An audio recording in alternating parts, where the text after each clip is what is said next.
at that emotion.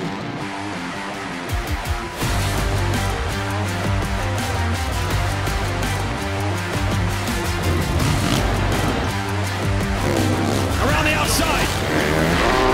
It's time to bring the action.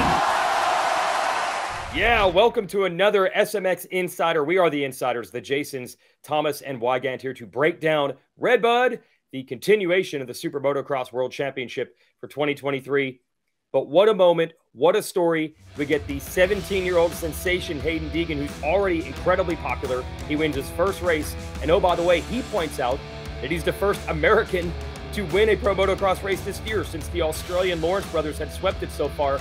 What a perfect way for him to win. And you know the Deegans, they're leaning in on this and the crowd loves it. Yeah, what a scene it was down there. And it's really hard to kind of showcase how crazy it is over there. The fans are absolutely loving it, right? It's 4th of July weekend. There are enough Haiden Deegan fans there already. And then he comes out and wins his first event of the year on the 4th of July holiday.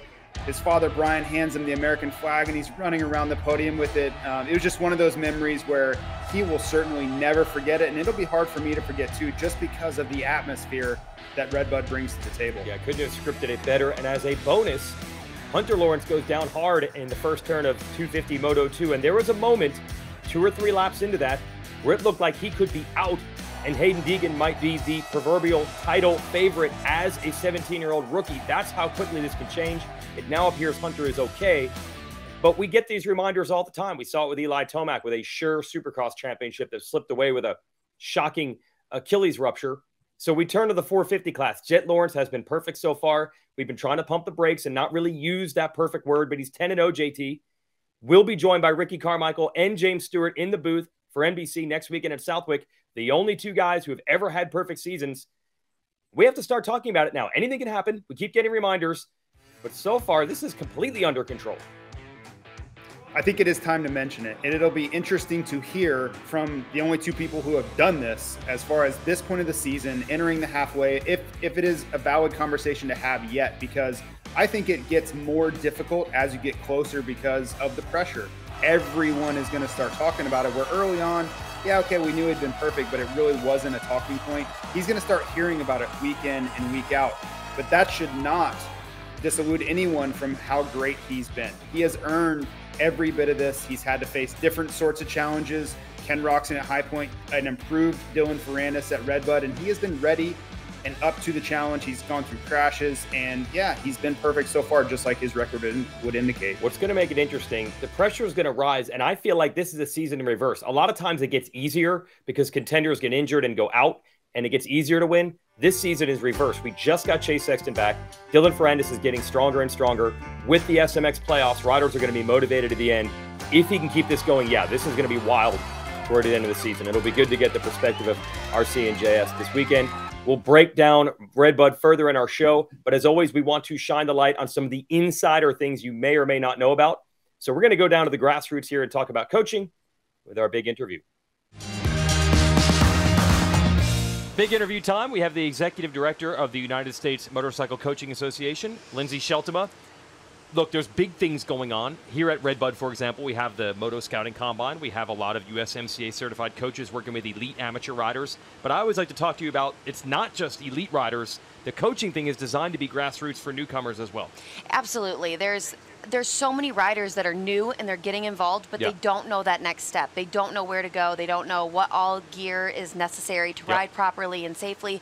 And that's where our coaches step in. We need coaches that are here for those beginner style riders that want to get either started riding on the track or in the trails, or just get to that next level from the C-level rider to an intermediate style rider. We need coaches of all age and skill levels. Yep. So I would ask, you know, there's so many new riders out there, and a lot of them I talk to are just intimidated, right? They watch this on TV, much like Adam Cincerillo got his start just watching it on television. What's the easiest way for them to get in touch with somebody, or just to kind of knock down that barrier? Because I think if they want to reach out, it's just breaking down that wall of they have the curiosity, they need the fundamentals to learn, but how do they connect with that? So we made this app called motorcyclecoaching.org. It's an app that you can download from your app store, and it makes it extremely easy just to connect with somebody absolutely instantly. So you can search your zip code or your city or your state, or if you know a coach by their first or last name, you can search that You can click on their profile and you can start instant messaging them instantly directly from the app. And it's really cool because everything is right inside there. And if you want to connect with multiple coaches and just ask what their rates are, what they do, what they specialize in, every coach specializes in a different type of riding. So it's really cool that you can just go on there, check them out, and then you can just communicate with them and see what you can get offered to you. Okay, and on the other side of that coin, if you're a rider like myself, right, raced for a long time, and you were interested, or I was interested in getting involved in this, but for me, maybe I'm not as personal.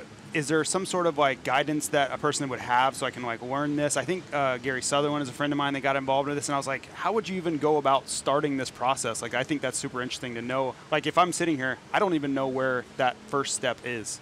Absolutely. So you would go to usmca.org, and that's where you go to get the information on how to become a certified coach. So, you know, really the biggest thing is having that experience, having that experience at the track, or the experience, you know, whatever discipline you are in the sport of riding. But then you would go there, you would go and get the education. So we have CPR certification. You go through sport safety training. So that helps you manage and detect concussions, heat illness, and cardiac issues. There's various assignments and quizzes that are graded by certified coaches, but they go through those, and those are different hypothetical situations, like what would you do in this situation, and it helps coaches kind of understand a little bit more about what they could be faced with. And then we do a reference check, so we always call the different references, so people that you've actually worked with, we get some feedback from them on how you are as a coach, and we just kind of get to know them a little bit better from an outsider's perspective. And if you have the riding experience, but you don't necessarily have the coaching experience, we can connect you with a certified coach and actually go through a mentorship program that really helps you gain that experience that is more on the coaching side of things. So you're a great rider, but you don't have a lot of coaching experience, then you can get connected that way as well. I like how well-rounded it is, the safety and the emergency side, and obviously the riding fundamentals too. That's awesome. Absolutely. It's shocking how many people, I didn't know there were this many coaches in America, and then how many people you now have that are certified. It's incredible. Yeah. I mean, we have over 400 coaches, well over 400 coaches in our certified system, and they're all fantastic. I mean, they're all available, and they all want to talk to you guys. And the biggest thing is, our biggest thing here at the United States Motorcycle Coaching Association is getting riders connected to certified coaches. So we certify and connect. It's honestly a simple idea. If you look at how most sports work, whether it's school sports, there's a coach. You go to the ski resort, you can get a coach if you've never done it. A golf, you can get a coach if you've never done it. It's really just taking that simple concept that every other sport has and just applying it to motorcycles. That's the biggest thing, is we were the sport that was left behind, and that's where we stepped in as the USMCA. We stepped in 2016. In order to be considered a USA sport, you are required to hold a coaching association. Oh, wow. So this is like an actual thing. And we just weren't doing it. And that was where we stepped in and said, you know, listen, we need this standard, because there is no standard. Anybody and everybody could say they were a coach before we came into the business. And that's what we like to do, is we want to make sure that everyone gets connected to the right person, the safest person, and they're going to get the best experience to become lifelong motorcyclists. That's it, because once you get the taste, it's done. You got it for life. And congrats to you, by the way. You're 12 days out. You had a baby at High Point Weekend, and you're here at RedBud. But if you knew Lindsey, you wouldn't be surprised by any of this. You're gnarly. Well, thank you. Congrats. Enjoy hanging out with the larger family this weekend, and thanks for the time. Thank you. All right. Okay, 30-second board. Hot topics in the sport. As if we needed a reason to celebrate at RedBud, it was the 50th anniversary of the event, so an even bigger party than usual. It was a cool atmosphere. They added some retro track changes. But maybe the coolest part is the unearthing of actual footage of the first Pro Motocross race there in 1974. Yeah, so Dan Williams, you know, not long after returning from Vietnam, comes back, goes to the first national at RedBud in 1974, and films this, right? I don't even know what you would use to film back in 1974, but somehow he records this. And then for 45 years, this footage sits tucked away, hidden to most of the world. And then his son gets it and says, you know what? I'm going to bring this back to life, digitizes it. We get a hold of it and are able to show that RedBud has been a constant through all of this, right? All the things that family brings to the sport, father, son passing it down, and for the son to be there at RedBud in 2023, watching the heroes, you know, obviously multiple generations of when his father was standing alongside the same fence line watching racing. It's yeah, it's a true feel-good story on the 4th of July, and yeah, it was awesome to watch. And then as part of the 50th celebration, a bunch of RedBud legends returned. They did a lap, which was really cool. Some of them on some really old bikes, like Mark Barnett on a 1977 Suzuki and in his old gear. I thought that was cool. But most of these legends are still pretty clued into the sport right now. So we asked a couple of them what they think of the racing in 2023. The 250 class is stacked enough. I think the top 20 riders have some sort of factory level support every week. So it's been a great race series to watch, or a great class to watch. Phenomenal. You know, they are phenomenal. And the organizations behind it, you know, is something we could never dream of at the time, and have a team and have people and managers and coaches and that kind of stuff. Gosh, the racing, you know, the racers current here and even the young racers, and it's any sport. I don't care if it's stick and ball sports, wrestling, skateboarding. These athletes in today's world are just taking it to a new level. Well, I've watched some of it on TV, and I've been enjoying watching the Lawrence brothers do their thing, so I am going to watch that for the weekend. All right, it's always good to get perspective from riders like that. And then also, this is an annual tradition, not just for the 50th. We have a RedBud Hall of Fame. So our own broadcast partner, James Stewart, goes in. Now, you'd think James Stewart is the type of guy who's been there, done it. Emotionally, you can't really get to him because he's been celebrated so much. But I can tell you, when he came back to that TV truck 15 minutes after this, he was speechless. He was emotional. It's been 6 years since James has been on a podium, and that podium, nothing like it, man. It really touched him. Yeah, and we have to remember that James was gone for a while, right? We didn't see much of James for a few years after he stepped away from his racing career. And I think he's finding himself and finding his place, not as a racer, but as a personality in the sport and someone that is beloved. So for him to get up on that podium and hear the fans going crazy and all the memories that he's created, not only at RedBud, but for the sport of motocross in general, I think it hits home for him. And I think he's realizing what he means to the sport and how much affection there is from the fans towards James. Yes, and not the only Hall of Fame news. Just a few days before the race, the AMA Motorcycle Hall of Fame announced their 2023 class, and it is filled with riders with ties and people with ties to this sport. So we send congratulations out. Rita Coombs, co-founder of really the Pro Motocross series, along with her husband, Big Dave. I work for them over on the Racer X and the Pro Motocross side. Rita's still around. She still works 7 days a week at these races. She was still signing people up at High Point 2 weeks ago. She goes into the Hall of Fame, one of my favorite people in the industry. There's not much more you can say about Travis Pastrana. He's an icon in and out of motorcycling. He's going to the Hall of Fame. Our buddy Grant Langston, multi-time champion, former broadcast partner, he's in. And Barry Hawk, who is a legend in off-road racing in the GNCC side, but also raced a couple Pro Motocross races and just missed points. Not bad for a Woods guy and an ATV guy. He's going in. And then Ryan Dungey, which was inevitable. Eventually, Dunge was going to get in. He was even the Grand Marshal at RedBud. So many stories we're going to have to tell here in the fall when they go into the Hall, JT. Yeah, what a class, right? And there's a little bit of everything there, different disciplines, racing side, organizational side. And what an honor. I couldn't imagine the emotions that these people are feeling. We talked about James' emotion, but for all of them, you have to feel just accomplished in all the things around you. And most of the people around you have probably felt this way for a long time, but to be recognized nationally and worldwide for this stuff is, yeah, it's a great thing. All right, back to the current day. Let's talk about Feeling Dangerous and Haiden Deegan. We touched on it on the top of the show, but I think you've nailed it pretty well, JT. At this point, stop making any predictions or assumptions of where this kid's going to go. He is so far ahead of schedule.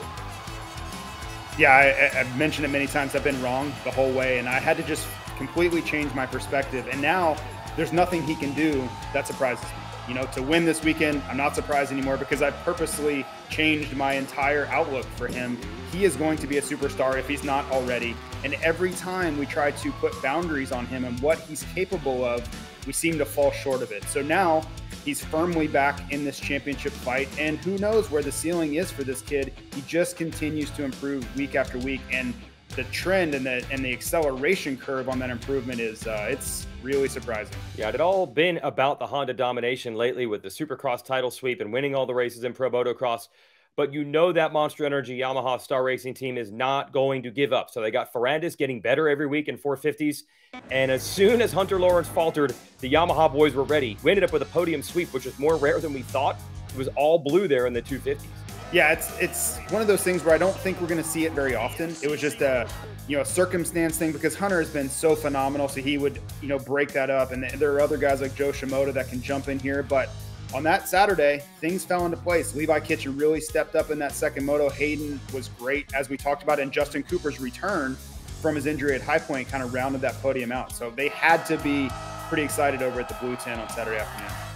It was scary at first with Honda. Good job over there getting an update from Lars Lindstrom as Hunter was exiting the Alpine Stars mobile medic unit. I did see Hunter actually at the airport on Sunday. He's fine. His big fear was he hit his arm so bad it went numb, and then he cut his finger, so he just couldn't feel his hand and saw blood everywhere. He couldn't really catch his breath either because he's had bad ribs already, and he kind of aggravated that. So he's trapped under a bike. He couldn't breathe. He couldn't feel his hand, and he saw blood. He was afraid maybe he had a finger go into a sprocket or a wheel and had a really catastrophic problem. Turned out he's pretty much okay. I don't think it's really going to affect him racing going forward. Just a scary moment. And again, a reminder of how quickly things can change. And I'm going to use this to transition into our points in the Super Motocross World Championship when you combine them together. Now there, Hunter still has a gigantic lead, still over 60-some points or something like that, over Haiden Deegan.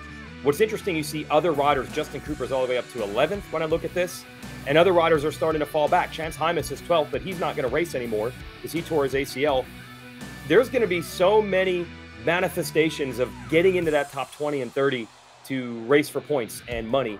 I don't think the Hunter, he's not thinking about SMX right now. But so many other kids, the money on the line, it's going to be a mad scramble.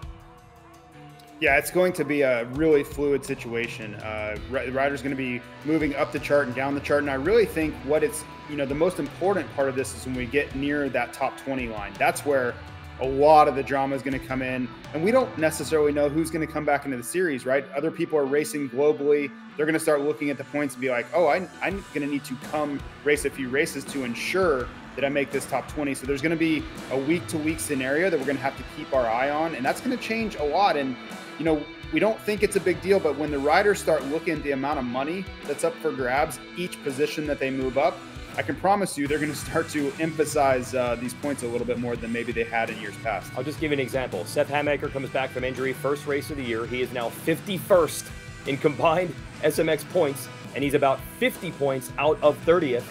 But it's possible that he could make up 50 points in the 6 rounds that he's going to race with 2 motos each. So that's going to be really interesting just as a sample of how this SMX thing works. Riders returning, not just in the 250 class with Hamaker, but let's talk Chase Sexton. I mean, that was really the talk going into RedBud. Could he challenge Jett Lawrence? He didn't. Jason Anderson was there. He didn't challenge him either. But at least we're getting them back, and we'll see how this goes in the future. Yeah, I think Chase Sexton had as many questions as we did about how this would go. The last time he faced Jett Lawrence, he was right on his rear wheel, battling to the checkered flag to try to beat him.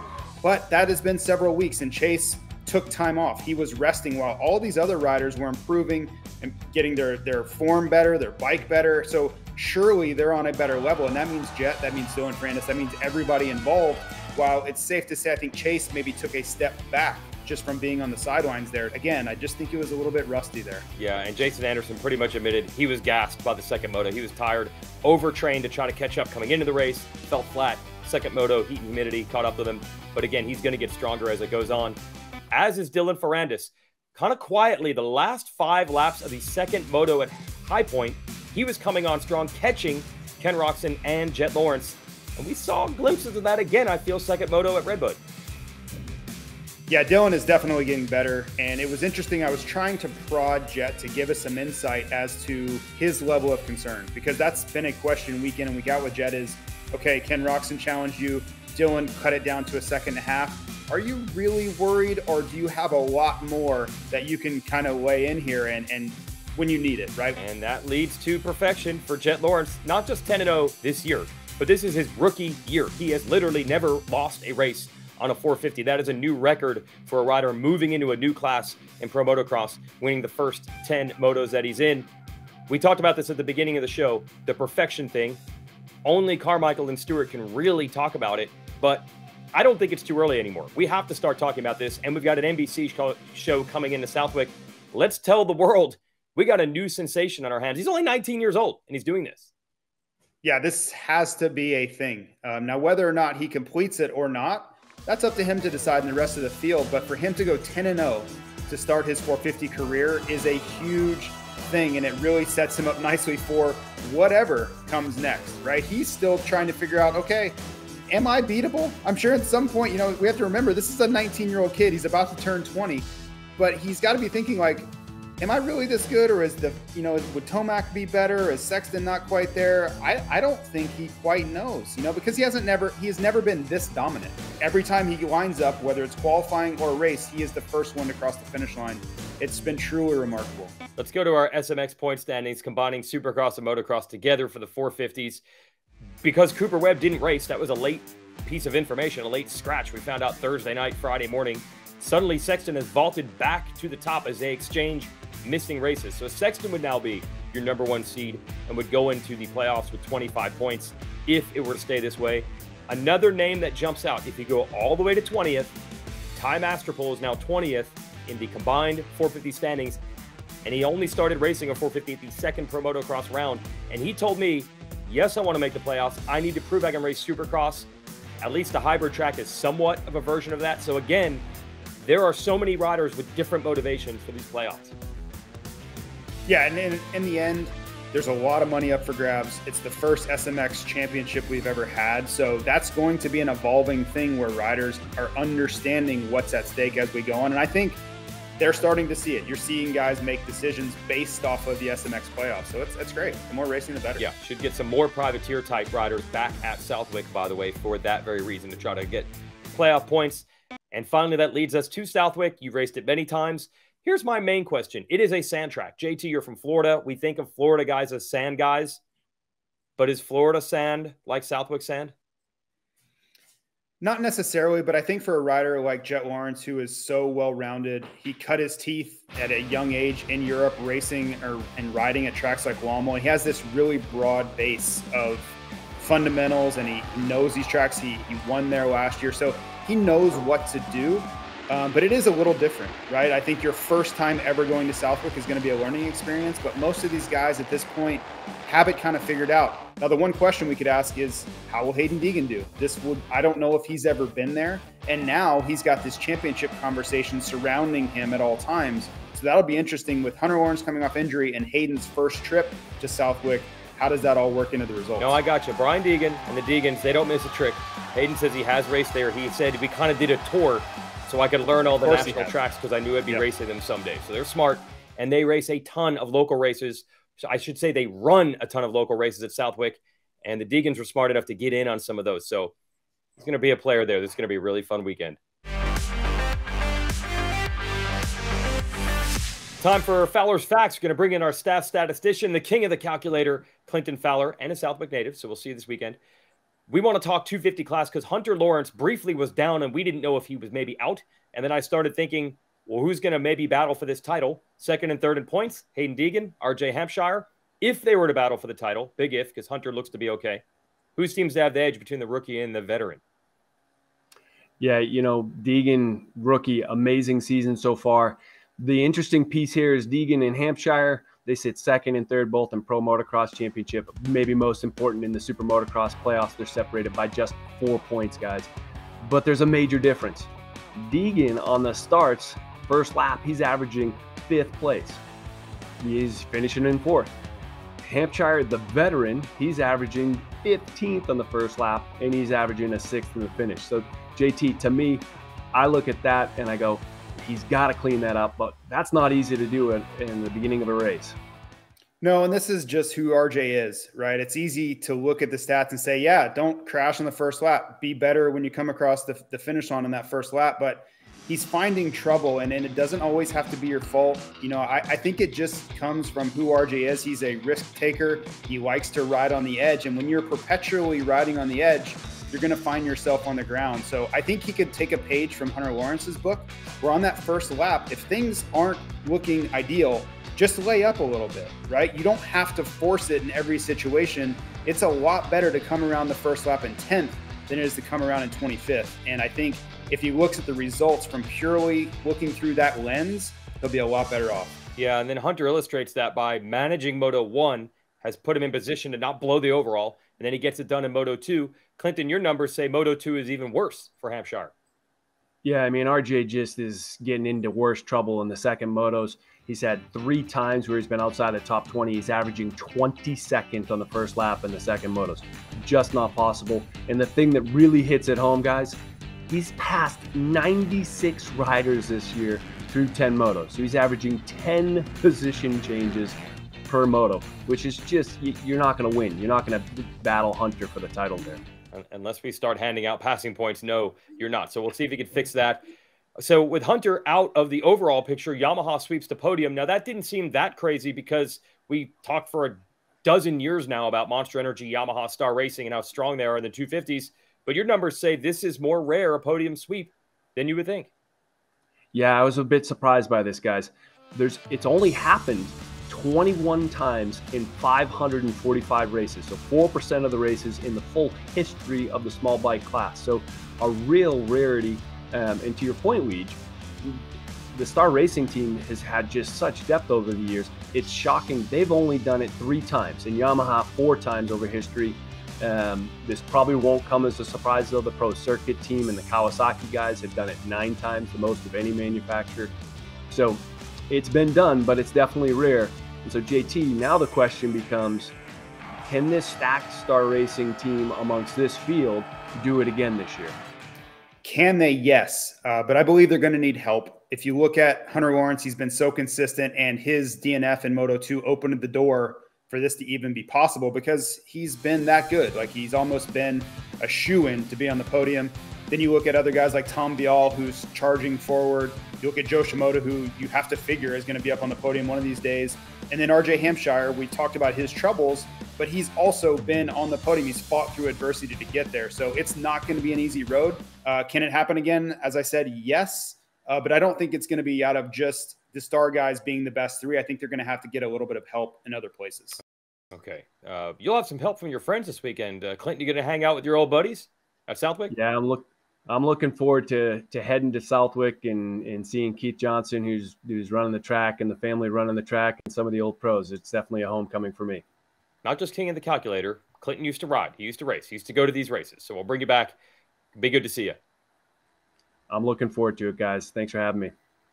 All right, real quick, let's get this show on the road going to Southwick. We will make our debut for Pro Motocross on NBC this weekend. We'll have 2 straight hours, first moto coverage of 250s and 450s on NBC. Southwick starting at 1 o'clock Eastern on Saturday. But don't worry, if you have Peacock or the Super Motocross Video Pass outside of America, you can still watch all the motos live and uninterrupted on there. And, of course, Race Day Live, presented by motorsport.com in the morning. JT, there's really no experience quite like Southwick. I like to say it's the most unique event of the year, so it's going to get wild. It has the most home race feel to me. It has such, this NESC series has such a strong tradition and legacy there. They all come out in force, and they're all cheering for the local guy.